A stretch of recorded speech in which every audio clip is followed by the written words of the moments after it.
Okay, guys, this is an important lesson for many of the people that I've been coaching, and this is about alcohol.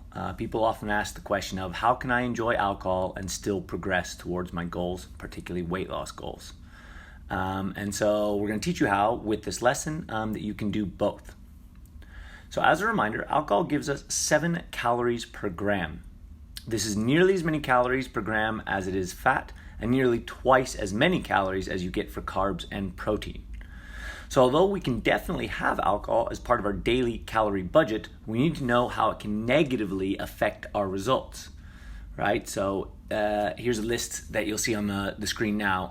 And alcohol consumption often leads to a reduction in NEAT. This is the video that you saw in week 2. Because if we're hungover and lying horizontal on the couch all day, your total calories burnt during the day will be much lower or fewer. Poor alcohol choices can also be very calorific, and we're going to go through later in this video what are poor choices of alcohol to drink and how you would consume a lot of calories if you do that. Another one is being drunk often leads to a loss of willpower. This can lead to ordering food in particular unhealthy food like McDonald's, Shake Shack, or other poor choices.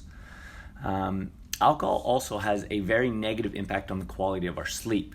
And if we don't get good sleep quality, that has a big impact on our body fat percentage. And finally, excessive consumption of alcohol can actually lower our testosterone levels, which is bad for muscle gain and muscle retention. All right, so we know what the negative aspects are, and probably most of us do understand that alcohol is not super healthy for us, but how can we enjoy it without affecting our progress? So a big step, or the first step, is understand the calorie content of different drinks because it can differ a lot. So you've kind of got a continuum here on the screen now, and clear spirits are generally the best option, especially if mixed with water, club soda, or diet soft drinks. And here at Iconic, we are fans of gin. After tracking our progress, we found that that a gin and soda or gin and diet tonic or lemonade was actually a pretty good option. With a single shot, it's less than 60 calories. You'll see as you move along the continuum, vodka and Diet Coke is about 100 calories. Whiskey and Diet Coke is about the same. Beers like Corona are creeping up to around 150 calories. And sugary drinks like Smirnoff are around 200 calories. Similar, if you include a regular Coke with a spirit, you're getting around 200 calories. Depending on how much of the mixture you put in. And then finally, wine and pints of beer are over 250 calories per drink. That's a big difference. You could have, based on this, 5 gin and diet lemonades or 1 glass of wine. All right, so once you understand the calorie content of different drinks, you can start planning your weekend. So let's say that for your goals, you need to consume about 2,500 calories per day or 17,500 calories per week.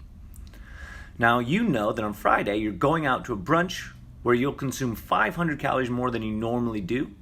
So the day before, you can simply consume 500 less calories. That would give you 3,000 calories on your brunch day. This is called calorie borrowing.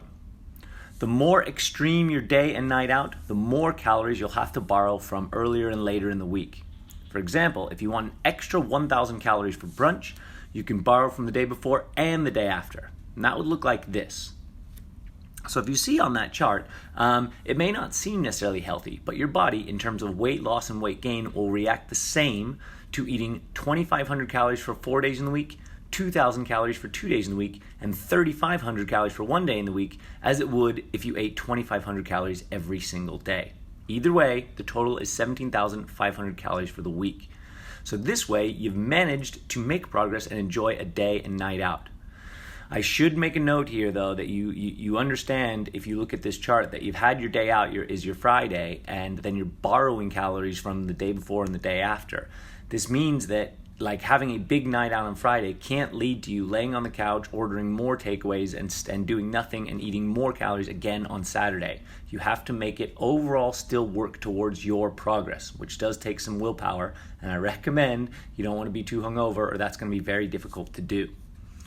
So the key to doing this is to actually track what you drink. I've seen people at brunches, and that can be a little challenging, but if you just make a note very quickly, you'll understand more what it is that you have to do the rest of your week in order to continue to make progress.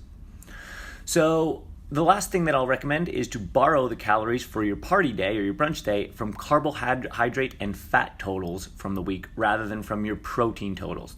That protein is very important for your muscle retention and repair, which keeps your metabolism high, which keeps you burning calories, which keeps you from lowering your overall metabolism. Okay, guys, so remember, we don't obsess, we progress, and that includes having a little bit of fun and still sticking to our goals.